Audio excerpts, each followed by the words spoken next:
Hi everyone.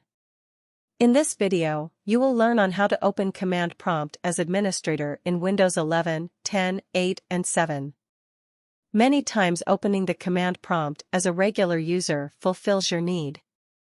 Sometimes, you'll need to open the command prompt as an administrator or with elevated rights to run commands with super privileges.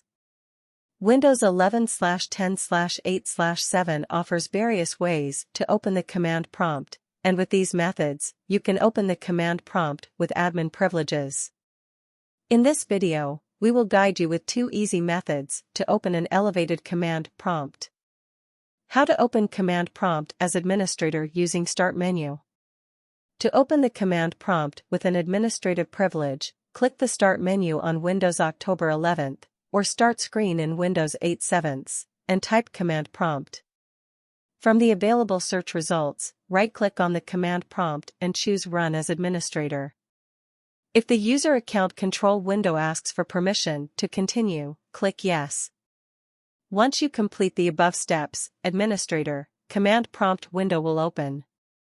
You can perform any administrative task using the command prompt. How to launch command prompt with elevated rights using the Run box. This is another easy method to open command prompt as an administrator. First, press Windows plus R keys on the keyboard to open the Run box. Type CMD and then press Ctrl plus Shift plus Enter to run the command prompt as an administrator. When you're done, command prompt window with administrative rights will open.